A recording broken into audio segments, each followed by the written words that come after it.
Hey guys, आप सब पनीर के शौकीन तो होंगे ही। पनीर टिक्का, पनीर बटर मसाला या फिर पालक पनीर हर घर का फेवरेट है। लेकिन अगर मैं बोलूं कि जो पनीर आप खा रहे हैं वो असली नहीं है बल्कि फेक है, तो कैसा लगेगा? नोएडा में एक बड़ा फेक पनीर का रैकेट पकड़ा गया है। 1400 किलो नकली पनीर केमिकल्स, डिटर्जेंट्स और वेजिटेबल ऑयल से बना। ये खबर दिल दहला देने वाली है। क्या आपका फेवरेट पनीर भी इस स्कैम का हिस्सा हो सकता है? इस वीडियो में हम खोलेंगे इस रैकेट के सारे राज।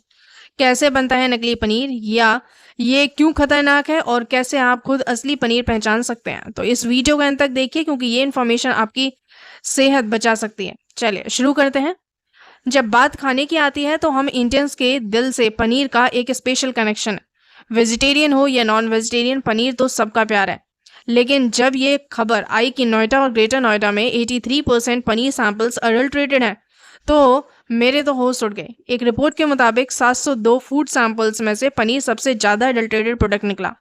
40% सैंपल्स अनसेफ थे, मतलब केमिकल्स और हार्मफुल सब्सटेंसेस से भरे हुए थे। ये सिर्फ नोएडा की बात नहीं है, दिल्ली एनसीआर के रेस्टोरेंट्स और मार्केट्स में भी ये नकली पनीर सप्लाई हो रहा है। और ये स्कैम छोटा मोटा नहीं है, 6 महीने से चल रहा था और हर दिन 2 लाख का प्रॉफिट कमा रहे थे ये लोग। आज हम इस स्कैम के हर पहलू को एक्सप्लोर करेंगे, कैसे ये बना, क्यों ये डेंजरस है और आप कैसे बच सकते हैं। चलिए देखते हैं ये फेक पनीर का रैकेट कैसे काम करता है। जब नोएडा पुलिस ने जून 2025 में एक बड़ा खुलासा किया, जब उन्होंने अलीगढ़ के एक फैक्ट्री से 1400 किलो नकली पनीर सीज किया। ये फैक्ट्री नवीद, 1 लाख अफसर और रईस नाम के लोग चला रहे थे। इनका मोडस ऑपरेंडी क्या था? ये लोग यहाँ पे दूध से पनीर नहीं बनाते थे, बल्कि वो वेजिटेबल ऑयल है, पाल्म ऑयल है, डिटर्जेंट्स हैं और केमिकल्स का यूज करते हैं। सोचिए, जो पनीर आप बड़े मजे से खा रहे हैं उसमें दूध की जगह पाल्म ऑयल और डिटर्जेंट है। कैसे बनता है ये नकली पनीर? सबसे पहले ये लोग दूध से फैट निकाल लेते हैं और उसे क्रीम या घी बनाते हैं। जो स्किम्ड मिल्क बचता है उसमें वेजिटेबल ऑयल या पाल्म ऑयल डाल देते हैं ताकि फैट कंटेंट वापस आ जाए। फिर इसमें केमिकल्स जैसे यूरिया या कास्टिक सोडा मिक्स करते हैं ताकि पनीर जैसा टेक्सचर बन जाए। और ये इतना परफेक्ट होता है कि आयोडीन टेस्ट भी पास कर जाता है। गौरव तनेजा, एक यूट्यूबर और डेयरी एक्सपर्ट, ने बताया कि आयोडीन टेस्ट सिर्फ स्टार्च डिटेक्ट करता है, लेकिन ये नकली पनीर में स्टार्च नहीं होता, इसलिए टेस्ट फेल हो जाता है। ये स्कैम 6 महीने से चल रहा था और ये लोग दिल्ली एनसीआर के रेस्टोरेंट्स, होटल्स और लोकल मार्केट्स में सप्लाई कर रहे थे। एक दिन का प्रॉफिट 2 लाख रुपए। ये लोग इतना स्मार्ट थे कि इनके पैकेट्स बिल्कुल असली पनीर के पैकेट जैसे दिखते थे, लेकिन ये सिर्फ दिखाने में असली था, खाने में ये जहर था। अब सवाल यह है, ये स्कैम इतना बड़ा कैसे हो गया? फूड सेफ्टी ऑफिशियल्स ने 2721 इंस्पेक्शंस और 520 रेड्स किए अप्रैल 2024 से मार्च 2025 तक, लेकिन तब भी ये लोग पकड़े नहीं गए। क्यों? क्योंकि फूड सेफ्टी सिस्टम्स में लूपहोल्स हैं और जब तक पब्लिक अवेयर नहीं होती ये स्कैम्स चुपके चुपके चलते रहते हैं। अब बात करते हैं कि ये नकली पनीर आपकी सेहत के लिए क्यों खतरनाक है। जब आप पनीर खाते हैं आप सोचते हैं कि ये प्रोटीन का पावर हाउस है, कैल्शियम है, विटामिन हैं, लेकिन नकली पनीर में ये सब नहीं होता। इसमें होता है starch, vegetable oil, detergents, urea, caustic soda और एक्सेसिव प्रिजर्वेटिव्स जैसे फॉर्मेलिन। ये केमिकल्स आपकी बॉडी में क्या करते हैं, देखिए। ये एरोरूट या मैदा के फॉर्म में ऐड किया जाता है। इसका न्यूट्रिशनल वैल्यू 0 होता है और सेंसिटिव लोगों में डाइजेस्टिव इश्यूज कॉज कर सकता है। अगर डिटर्जेंट्स और सिंथेटिक में यहाँ पे जो मिल्क है उसकी बात करें तो ये स्टमक क्रैम्प्स, नौसिया और वोमिटिंग का कारण बन सकता है। लॉन्ग टर्म में ये लीवर और किडनी डैमेज कर सकता है। यूरिया और कास्टिक सोडा ये हाईली टॉक्सिक है और किडनी और लीवर को परमानेंटली डैमेज करता है। फॉर्मेलिन ये एक प्रिजर्वेटिव है जो पनीर की शेल्फ लाइफ बढ़ाता है, लेकिन ये कैंसर, लीवर डैमेज या एलर्जिक रिएक्शंस कॉज कर सकता है। डॉक्टर किरण सोनी, यथार्थ हॉस्पिटल के न्यूट्रिशन एक्सपर्ट, ने कहा कि ये असली पनीर में सिर्फ मिल्क प्रोटीन्स होने चाहिए। अगर इसमें फिलर्स या एडिटिव्स हैं तो ये आपकी हेल्थ के लिए रिस्की है। सोचिए, जो पनीर आप अपने बच्चों को खिला रहे हैं उसमें केमिकल्स हैं। ये तो सेहत के साथ खिलवाड़ है। और ये सिर्फ नोएडा का इशू नहीं है। अप्रैल 2025 में पटियाला में भी 1300 किलो फेक पनीर सीज किया गया था। ये एक नेशनल प्रॉब्लम बन चुका है। लेकिन सवाल यह है, जब फूड सेफ्टी एजेंसीज को पता है कि पनीर मोस्ट अडल्ट्रेटेड प्रोडक्ट है, तो इस पे स्ट्रिक्ट एक्शन क्यों नहीं हो रहा है? अब एक इंटरेस्टिंग ट्विस्ट है। अप्रैल 2025 में यूट्यूबर सार्थक सचदेवा ने एक वीडियो डाला जिसमें उन्होंने मुंबई के हाई एंड रेस्टोरेंट्स के पनीर टेस्ट किया। उन्होंने विराट कोहली के 18 कॉम्यून, शिल्पा शेट्टी के बेस्टियन और गौरी खान के तोरी जैसे रेस्टोरेंट्स का पनीर आयोडीन टेस्ट से चेक किया, सब जगह पनीर असली निकला, लेकिन तोरी में पनीर ने आयोडीन टेस्ट में डार्क कलर दिया जो स्टार्च की निशानी है। सार्थक ने कहा, शाहरुख खान के रेस्टोरेंट में नकली पनीर। मेरे तो होश उड़ गए, लेकिन तोरे ने झट से जवाब दिया। उन्होंने कहा कि आयोडीन टेस्ट सिर्फ स्टार्च डिटेक्ट करता है, पनीर की ऑथेंटिसिटी का नहीं।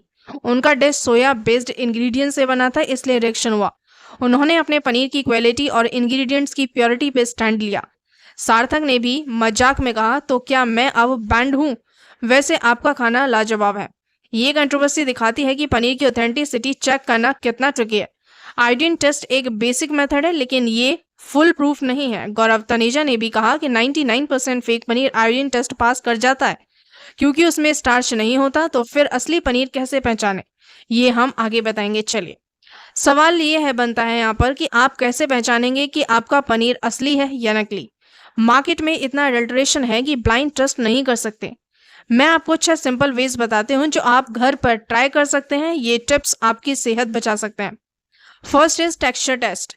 असली पनीर सॉफ्ट और स्पॉन्जी होता है। जब आप उसे प्रेस करते हैं वो थोड़ा क्रम्बल करता है, लेकिन शेप रिटेन करता है। नकली पनीर ज्यादातर रबरी या प्लास्टिक जैसा फील करता है। सेकेंड आता है, असली पनीर में माइल्ड मिल्की स्मेल होती है। अगर पनीर में केमिकल या सोर स्मेल आती है तो यहाँ पे शक करो।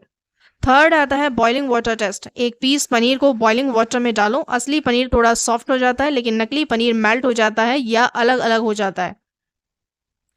फोर्थ आता है, इसमें आयोडीन टेस्ट कर सकते हैं। थोड़ी सी आयोडीन टिंक्चर पनीर पे डालो। अगर कलर डार्क ब्लू या ब्लैक हो जाता है तो स्टार्च है, लेकिन याद रखिए ये टेस्ट 100% रिलायबल नहीं है, क्योंकि मॉडर्न फेक पनीर में स्टार्च नहीं होता। नेक्स्ट आता है, असली पनीर का टेस्ट क्रीमी और माइल्ड होता है। नकली पनीर में आर्टिफिशियल या बिटर आफ्टर टेस्ट हो सकता है। नेक्स्ट इज, एक छोटा सा पीस पनीर जलाओ। असली पनीर बर्न होने पर मिल्की स्मेल देता है, जबकि नकली पनीर प्लास्टिक या केमिकल जैसी स्मेल देता है। ये टेस्ट के बावजूद बेस्ट वे है ट्रस्टेड ब्रांड्स या लोकल डेयरी से पनीर खरीदना। और अगर आपके पास टाइम है तो घर पे पनीर बनाओ। सिर्फ दूध और लेमन जूस या विनेगर चाहिए। ये 100% सेफ और हेल्दी है। मैं आपको एक क्विक रेसिपी भी देती हूँ। दूध बॉईल करो, उसमें 1 या 2 स्पून लेमन जूस डालो। जब कर्ड बन जाए उसमें मसलिन क्लॉथ में स्ट्रेन करो और वेट के नीचे दबाओ। बस आपका फ्रेश पनीर रेडी है। अब बात करते हैं बड़े पिक्चर की। ये फेक पनीर का रैकेट सिर्फ नोएडा या अलीगढ़ तक सीमित नहीं है, ये एक नेशनल इशू है। हर साल फूड सेफ्टी एजेंसीज हजारों किलो एडल्ट्रेटेड फूड सीज करती हैं। पनीर, मिल्क, घी, स्पाइसेस और name it, you can name it. लेकिन फिर भी ये स्कैम्स रुक नहीं रहे हैं, क्योंकि सिस्टम्स में कमी है। फूड सेफ्टी और स्टैंडर्ड्स अथॉरिटीज ऑफ इंडिया, फसाई जिसे हम कहते हैं, इसके पास एक रिसोर्सेज और मैन पावर की कमी है। 2721 इंस्पेक्शंस हुए, 521 रेड्स हुई।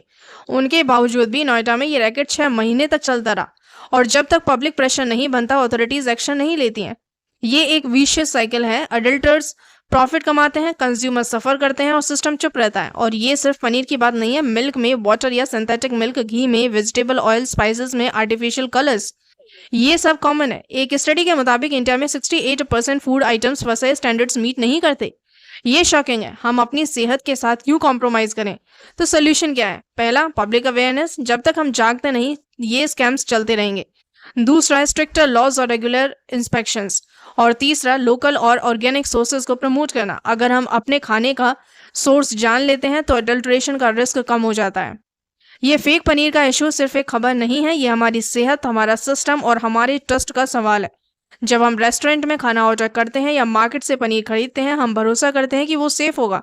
लेकिन जब ये भरोसा टूट जाता है तो हम क्या करें? ये स्कैम दिखाता है कि प्रॉफिट के चक्कर में लोग कितना नीचे गिर सकते हैं। 1400 किलो नकली पनीर केमिकल से भरा हुआ दिल्ली एनसीआर के हर घर तक पहुंच रहा था। और ये सिर्फ पनीर की बात नहीं, ये एक वेकअप कॉल है कि हमें अपने खाने पे ज्यादा ध्यान देना होगा। तो अब हम क्या करें? पहला, अपने आसपास के शॉप्स और रेस्टोरेंट से सवाल करिए, उनसे पूछिए कि उनका पनीर कहाँ से आता है। दूसरा, घर से पनीर बनाइए, ये सेफ और कॉस्ट इफेक्टिव है। और तीसरा, अगर आपको कोई एडल्ट्रेशन दिखे तो फसाई को रिपोर्ट कीजिए। एक छोटी सी कंप्लेंट भी बड़ा चेंज ला सकती है। ये थी फेक पनीर रैकेट की पूरी कहानी। नोएडा के इस स्कैम ने हमें एक बार फिर याद दिलाया है कि अपनी सेहत का ख्याल रखना हमारी जिम्मेदारी है। नकली पनीर सिर्फ टेस्ट का नहीं है बल्कि हेल्थ का भी दुश्मन है, लेकिन घबराने की जरूरत नहीं है। अवेयरनेस और थोड़ी सी क्वेश्चन से हम इससे बच सकते हैं। मैं आपसे रिक्वेस्ट करती हूँ, इस वीडियो को अपने दोस्त और फैमिली के साथ शेयर कीजिए। हर एक शेयर से एक और इंसान अवेयर हो सकता है। अगर आप अपने कभी फेक पनीर या किसी और अडल्ट्रेटेड फूड का एक्सपीरियंस किया हो तो कमेंट सेक्शन में ज़रूर बताएं। आपके एक्सपीरियंस से दूसरे लोग भी सीख सकते हैं। इसके अलावा अगर आप ये वीडियो इन्फॉर्मेटिव लगा तो लाइक कीजिए, चैनल को सब्सक्राइब कीजिए और बेल आइकन प्रेस कीजिए ताकि ऐसी इन्फॉर्मेटिव वीडियोस आप तक हर बार पहुंचे। हम आगे भी ऐसे टॉपिक्स पे वीडियोस लाते रहेंगे जो आपकी लाइफ और सेहत को बेहतर बनाएंगे। तब तक के लिए अपना ख्याल रखिए, असली पनीर खाइए और हेल्दी रहिए। Thank you.